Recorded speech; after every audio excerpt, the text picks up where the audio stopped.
Assalomu alaykum.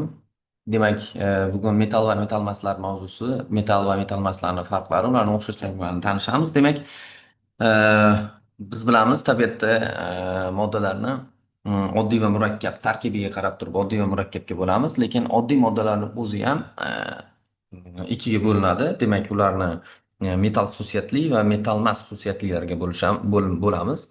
Metallar bular qanday birikmalar? Demak, metallar bular oddiy moddalar qatorini shunaqangi sirasiki, ularda demak metal kristal tuzilishi kuzatiladi va ularda yuqori elektr o'tkazuvchanlik, mexanik bardoshlilik, yuqori issiqlik o'tkazuvchanlik, yuqori temperaturaga chidamlilik kabi xususiyatlar kuzatiladi. Tabiatda topilgan oddiy moddalarning aksariyati metallar hisoblanadi. Juda ko'pchiligi metal hisoblanadi.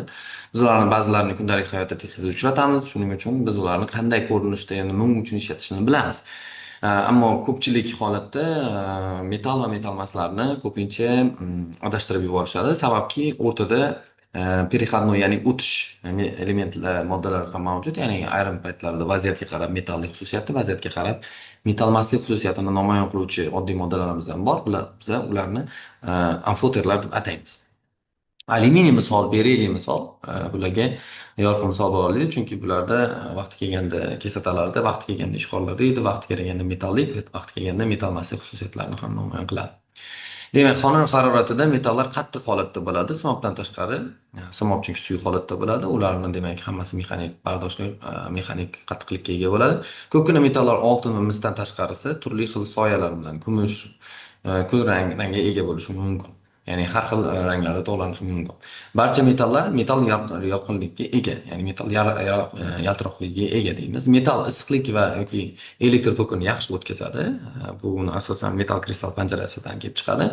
Metallarning qattiqligi har xil bo'lishi mumkin. Ayrim metallar yumshoq, ayrim metallar qattiq, hattoki pichoq bilan kesish mumkin bo'lgan metallar ham mavjud. Metallarning erish, ya'ni suyuqlanish nuqtalari katta farq qiladi bir-biridan. Bunga qarab turib biz metallarni bir-biridan ajratishimiz mumkin. Moslashuvchanlik yoki egiluvchanlik xususiyati, ya'ni bularda elastiklik xususiyati mavjud. Tak, metallurgiya, metal sohasi, metallarni o'rganuvchi soha hisoblanadi. Endi qora metallurgiya degani va rangli metallurgiya degani ajratiladi. Qora metallurgiyada asosan temir va uning qotishmalari o'rganiladi. Rangli metallurgiyada demak, qolgan barcha metallar, ya'ni rangga ega bo'lgan metallar o'rganiladi. Endi metallarning ishlatilishi, metalning yorqinligi demak kumushda eng aniq namoyon bo'ladigan hisoblanadi. U ko'zgularni yaratishda ishlatiladi. Demak, u uni ya'ni shisha qoplamani orqa tarafi kumush bilan qoplanadi. Natijasida ko'zgu hosil bo'ladi.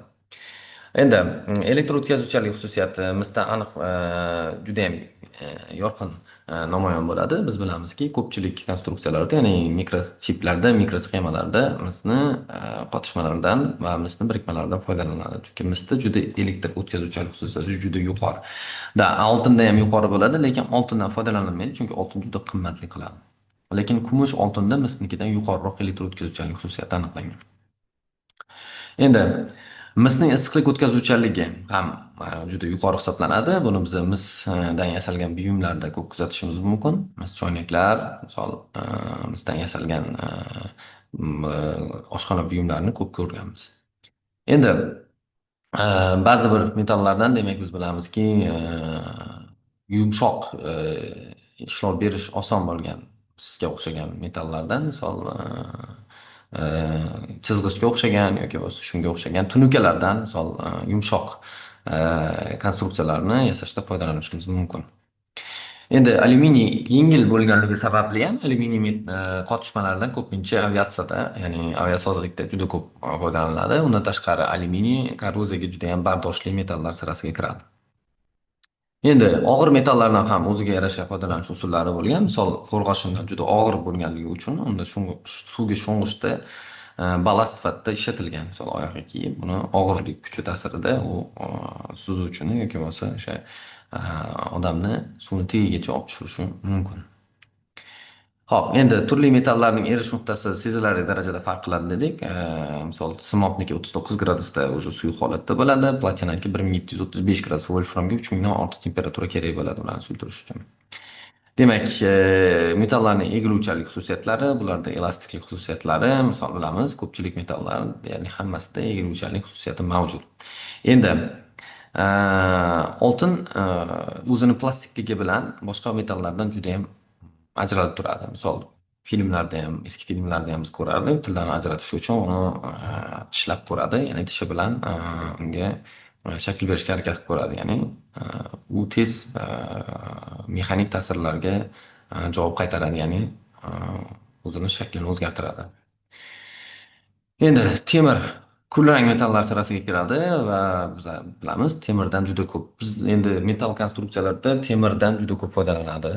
Asosan qotishmalaridan foydalaniladi yoki po'lat yoki bo'lmasa cho'yan ko'rinishida. Misol hozir ko'rib turganimizdek mana mixlar misol po'latdan qilinadi, ya'ni cho'yandan qilinmaydi. Cho'yan juda ham og'irlik qiladi.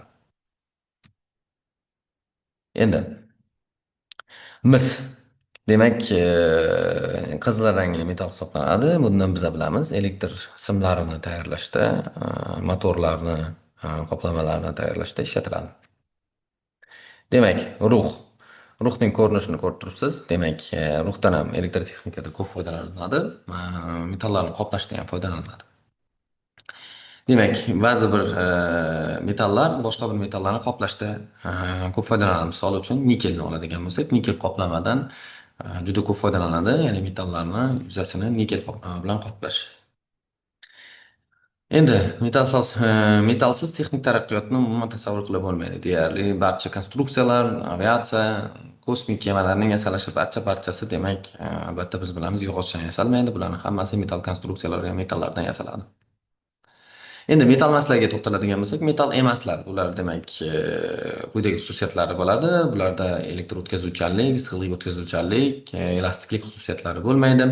Demak, metal bo'lmagan birikmalar bu metallarga xos xususiyatlarga ega bo'lmagan moddalar, ya'ni vodorod, kislorod, azot, oltin gugurt, uglerod, hatto olmos, misol aytadigan bo'lsak, brilliant olmos metal emas hisoblanadi. Bular metal emaslar. Xo'p, demak, ba'zi birlari ularni gaz holatda bo'ladi. Ba'zi birlari biz bilganimiz mana misol xlor ko'pchilikning assotsiatsiyasi bo'yicha suyuq, lekin aslida gaz holatda bo'ladi. Demak, yashil suvda eritilganda xlorli suv deyiladi.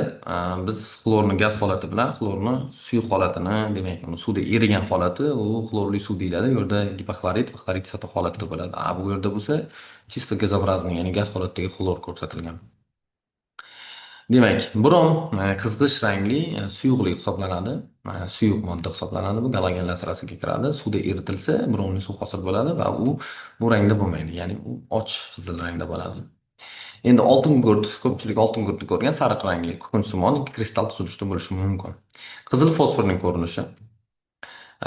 Bu ko'mir, odatdagi o'zimizning ko'mir kristal holatdagi ko'rinishi. Demak, aksariyat metall bo'lmagan moddalar suvda erimaydi. Uni erimasligi mana ko'mirda ko'rishimiz mumkin.